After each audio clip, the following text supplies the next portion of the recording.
Alrighty, we got why is it hard to be evil in video games? In RPGs, we play to be the hero of the world, but sometimes we play to be the monster of it. Many games give us the freedom of choice.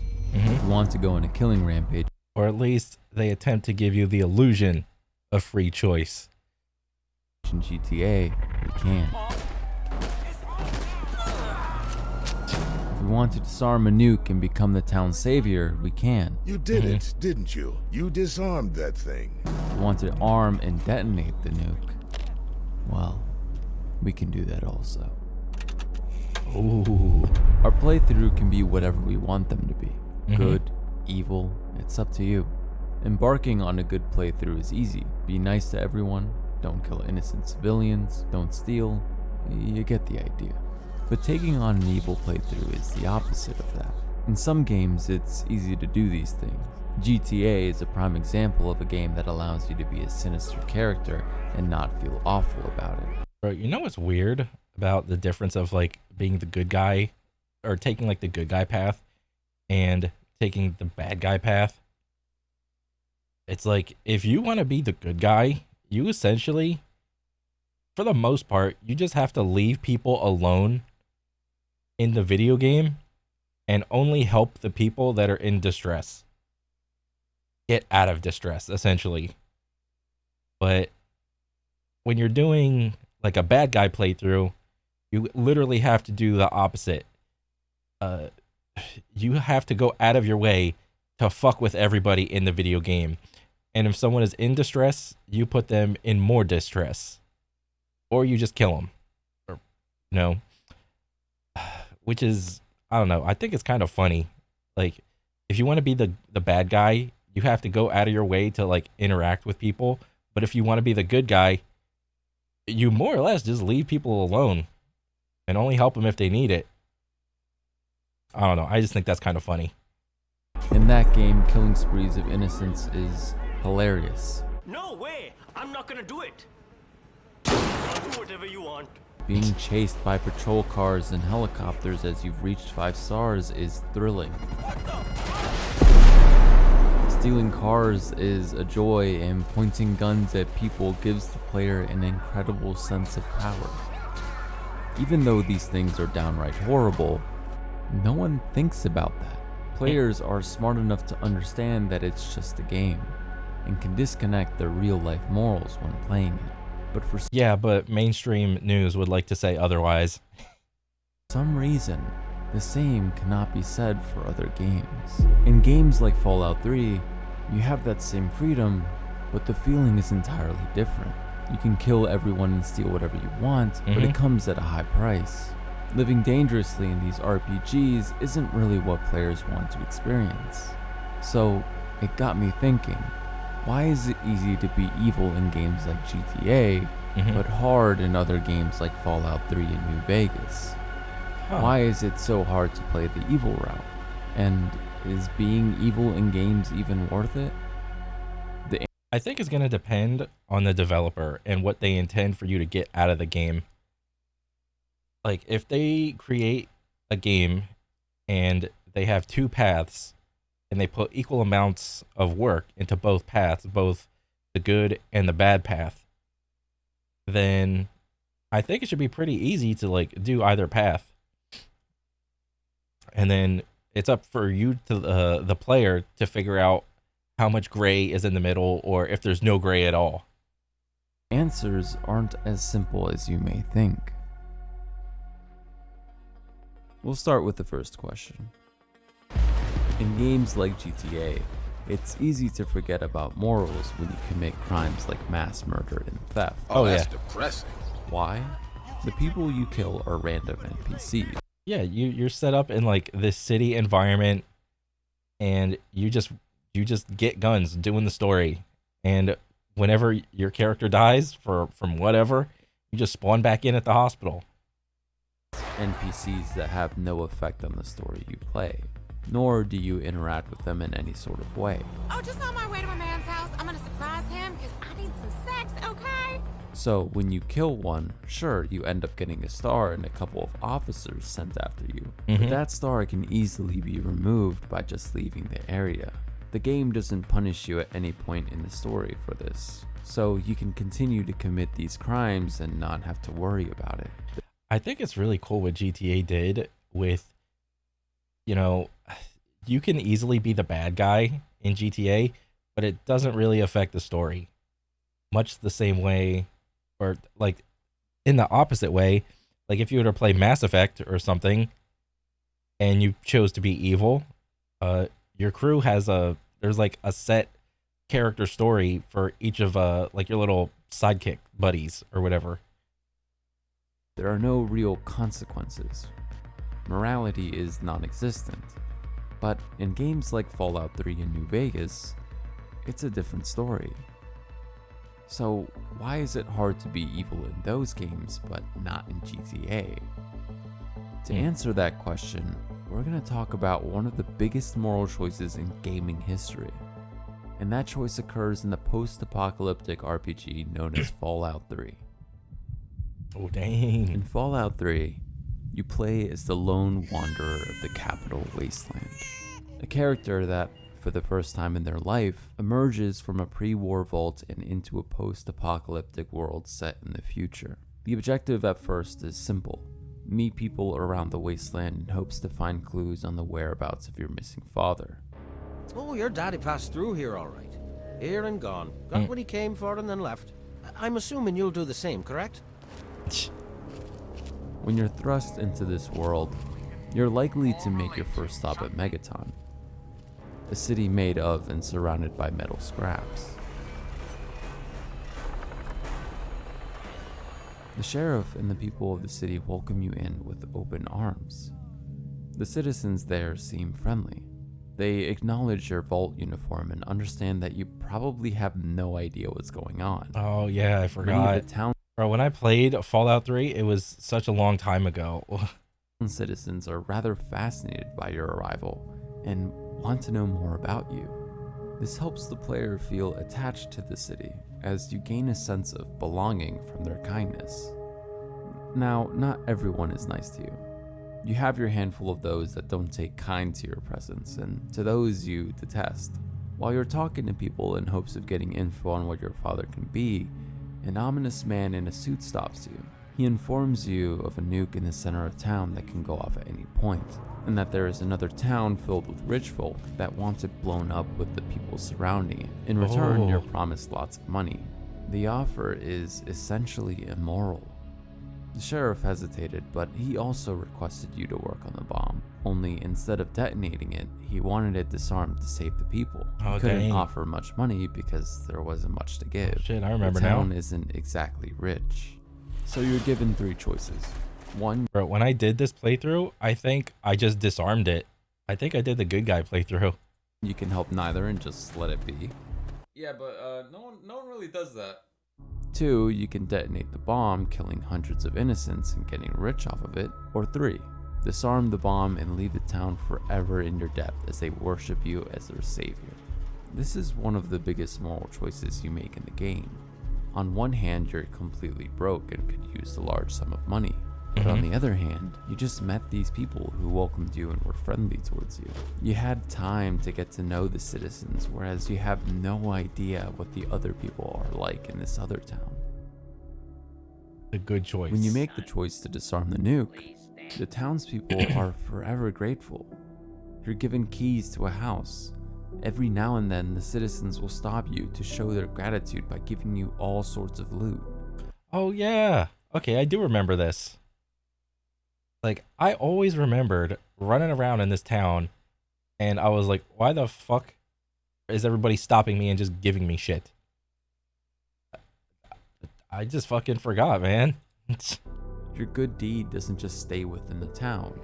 Your kind act circulates across the wasteland as radio stations spread the news.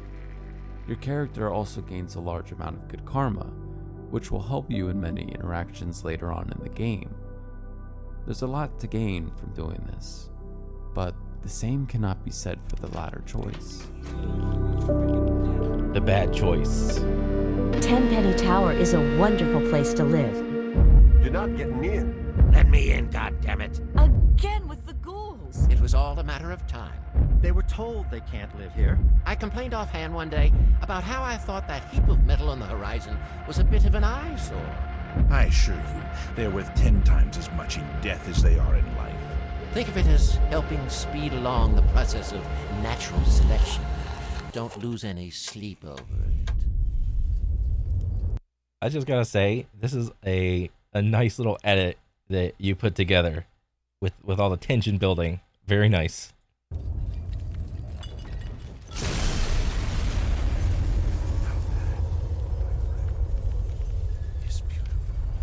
Well done, Mr. Burke.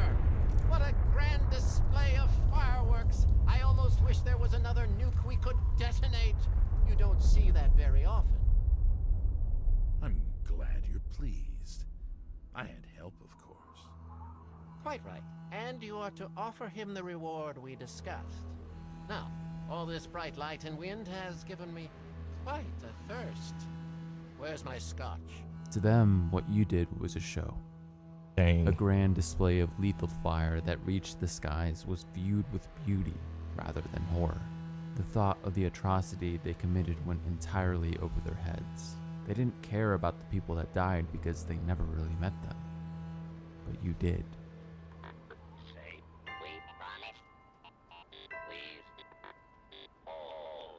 Oh dang! Could you go back there and see like what it was like?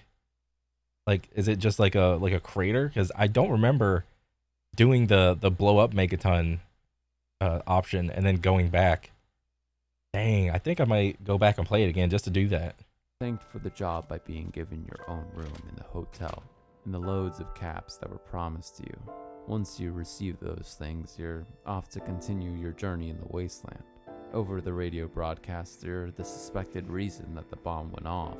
Regulators, wasteland vigilantes that target the evil in the area, begin chasing after you. On rare occasions in your travels, you'll find Megaton refugees that attempt to kill you for revenge. Besides earning double the caps Megaton would have offered you, there really isn't much to gain from taking this route. The consequences are far greater, and while the reward may seem big at first, you'll realize how insignificant the amount you earned was as you earn more caps throughout the game. Yeah. You lose out on some minor quests that are exclusive to Megaton, but the main ones are still completable. Somehow. Oh, yo, bro, I must this place up, man. Well, you know what? At least I don't gotta see that one lady no more. What the heck? You're still alive? Now that you're caught up with the example, let's really answer the question.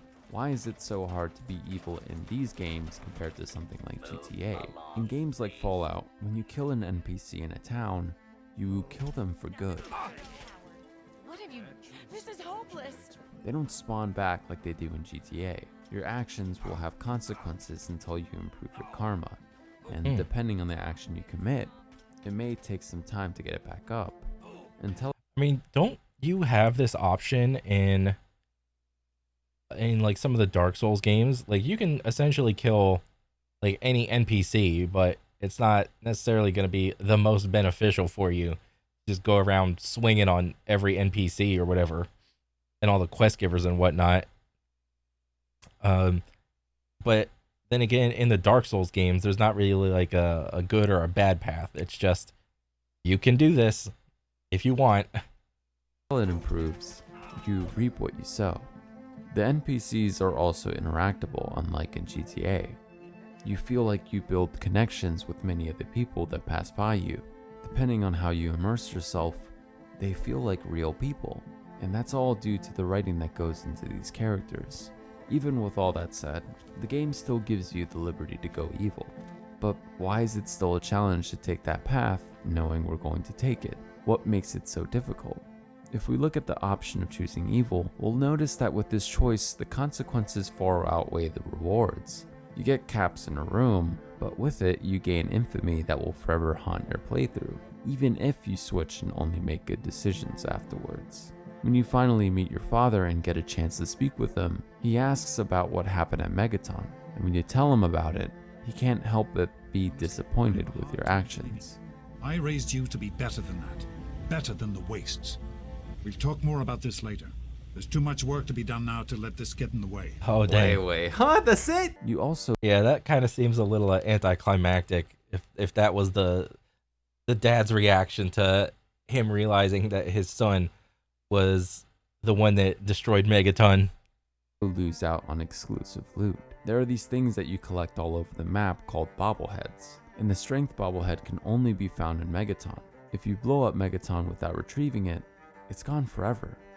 There's also a companion by the name of Jericho that will die in the explosion unless he joins you before blowing up Megaton. He's considered to be one of the best companions in the game. A lot of these things you can get before blowing up the city, but if it's your first time playing, you're unlikely to know this. Oh yeah. The pros of being good, however, are more beneficial compared to evil. The city stays alive and Okay, so what it seems like is the responsibility ultimately falls on the developer to I'm trying to stop sneezing. Okay. The responsibility falls on the developer to figure out a way to make it equally beneficial to be good and bad if they want to have that little dichotomy in their game, is what it seems like, at least to me. Because I mean, didn't Fable have like a pretty good dichotomy of like good guy, bad guy? And then I think a lot of the like the old Star Wars games where you could what was it, the Knights of the Old Republic, where you could choose to go down like the path of the Jedi or the path of the Sith, and then your powers would change depending on like how evil you were or how good you were. You got access to more powers or something like that. use you as a savior. Tenpenny Tower can still be accessed, but it's just not immediate like the other option. You're able to keep a whole city alive for trading. Although they're small, you're able to complete more quests. Your karma gets boosted, leading to better interactions in the world. When you make the evil decision, you get the opposite of all that. You play in a world that absolutely Jesus hates Christ, you. I was not freaking expecting that. Oh my god, I don't know why that scared the shit out of me. And depending on how bad your karma is, you lose out on certain companions like Fox, who I would argue is the best companion in the game in terms of dealing and receiving damage. Of course, if you were to play good, you would still miss out on Jericho since he'll only join you if you're evil. But if we compare Jericho and Fox, Fox easily takes the cake as the better companion. As a player, when you look at the perks of each karma level, it's fair to say good karma typically has better rewards. Yeah. And we all want better rewards during our playthroughs. Yeah, because when it comes to modern day gaming, and also to some degree single player games even too, like people just meta the fuck out of games. They figure out, bro, like I'm just going through Elden Ring for my first time, and the first time I watched like a random Elden Ring video, it's like I'm just getting bombarded by all these type of videos where it's like, oh, become overpowered in 30 minutes, become overpowered in an hour, be overpowered at level 1, level 2, or whatever it is. And it's that's just the nature of just modern day gaming now. Like nothing, like before a game is even released, people have already data mined the fuck out of it and figured out the best builds, the best weapons, the best paths, and so on and so forth. The alpha, the early access, the alpha, the beta, so on, so forth. A game will be solved before it even reaches its release date. And that's sad. We want to experience more rather than be barred from it due to our evil doings. And obviously, being evil just isn't fun for many people. Maybe it is when we've played a game after a number of times, but rarely do we ever play an RPG and make our first playthrough an evil one. I did a poll with some of you guys asking what type of playthrough you enjoy playing first. Good. Ooh, that's a good question. When I was a little kid, I didn't really take that into account that you could do either completely good or completely bad. I kind of just played the game on whatever game it was. Because whenever I played a game and then I realized that there was like a good guy path and a bad guy path, I didn't put the 2 and 2 together that there could be some sort of potential power gain to get from choosing certain decisions. So when I was a little kid, that just didn't click in my mind. But I don't know, like upon like later plays, like years later, when there would be games where there was a good path and a bad path, I think I would do the bad path first because, you know, I just realized that, oh, if I just do one evil playthrough and then save it, start another file, and do a good guy playthrough, you kind of artificially extend the lifespan of at least a single player game from that perspective. When you just do like a bad path and then a good guy playthrough, one of each. And then maybe if you want, you do a neutral playthrough. Like, who gives a shit, man? Or evil. A part of me thought I was the only one that didn't enjoy playing evil, but I was greatly surprised when I saw that many of you thought the same as me. 90% of you guys said good, and 10% said evil. PyFeg left a comment stating that being nice makes me feel nice. Not to mention that my favorite RPGs, such as Disco Elysium, don't exactly incentivize me to choose chaos over kindness. Game devs need to incentivize more chaos, it seems like. This comment really reinforces my point. Most RPGs reward good behavior rather than bad. Bethesda games fall prey to this level of writing, as there really isn't much depth in an evil choice. This statement is made obvious when we look at Fallout 4. When you pick evil, you just say horrible things to people or cause havoc for the sake of it. In Fallout 3, while you can choose to be evil, you can't side with the evil factions in the game. One of its biggest villains are the Enclave, and just when there seems to be an opportunity when you can join them, they shoot you in the face. It's not out of character for them to do so, in the context of the scene, but the fact that we can't join them is disappointing for those doing an evil playthrough. It's another reason why I don't pick evil. Maybe if there was more complexity to making an evil choice or playthrough, it would cause me to further contemplate my decisions. Thank you. A quick shove should do it. Oh my god. And then there's Fallout New Vegas.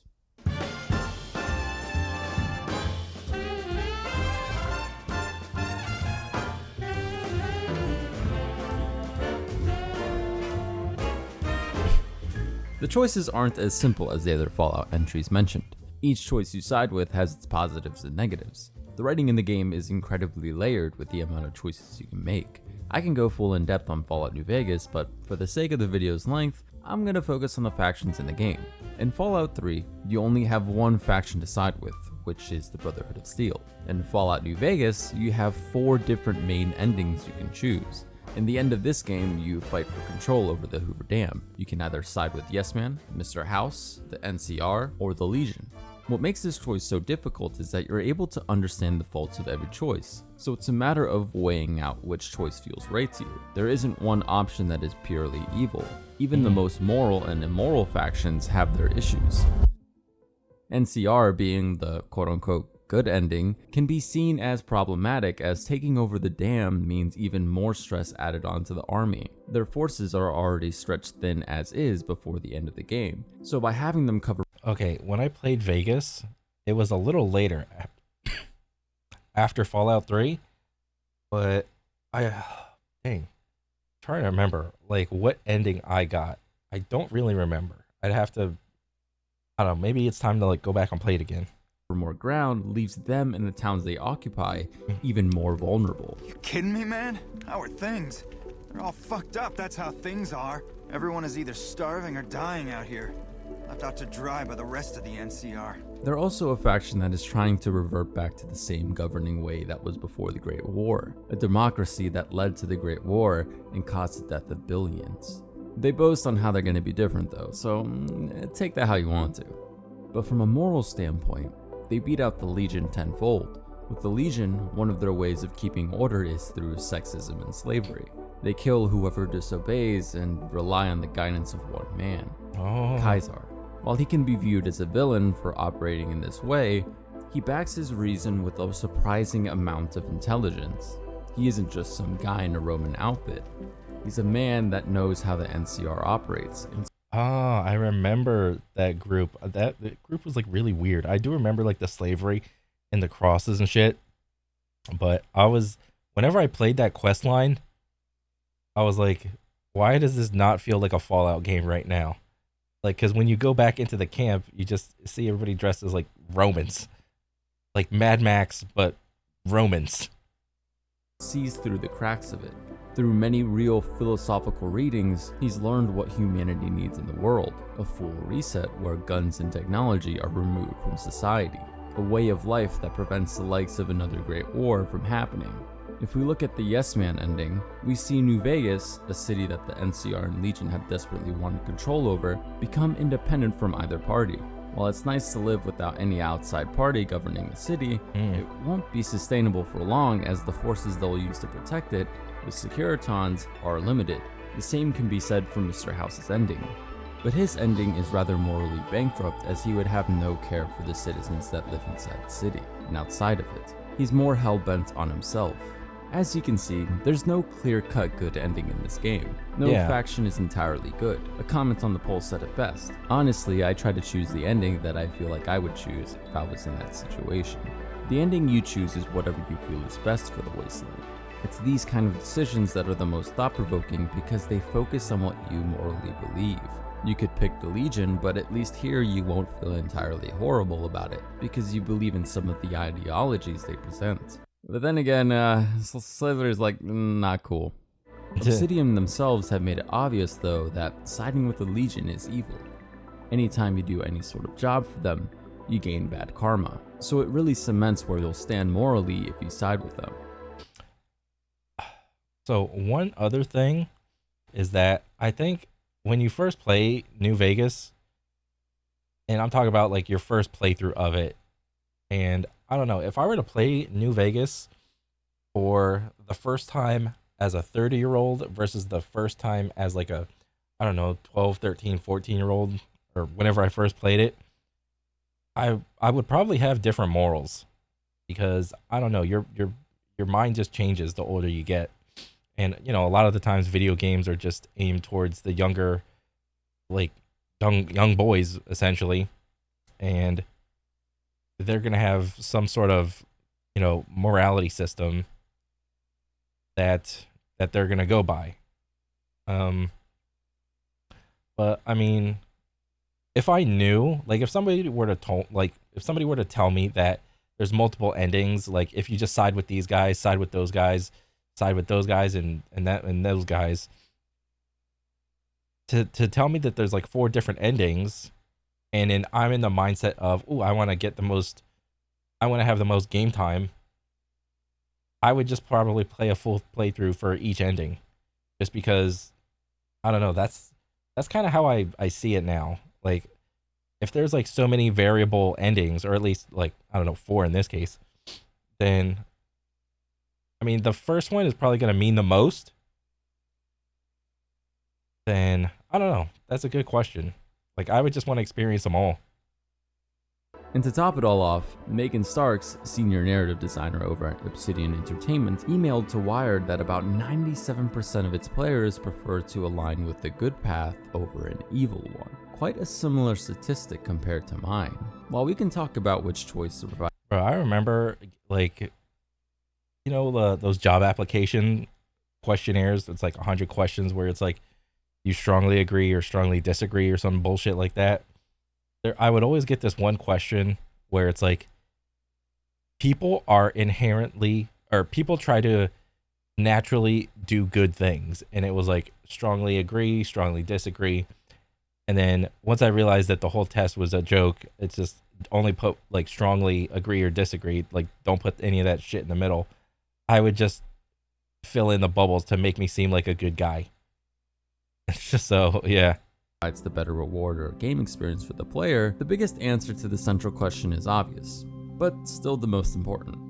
Playing evil just isn't fun. There's nothing really attractive when it comes to the sociopathic nature of an evil playthrough. Yeah, but there needs to be if you want to present the two options to the player. When we play an RPG, we play with the intent of putting ourselves into the game's world. We want to make decisions that we would make instead of what the game wants us to make. It's that freedom that players love most that they play for. I like to think all of us gamers are good moral people in real life. So when we're presented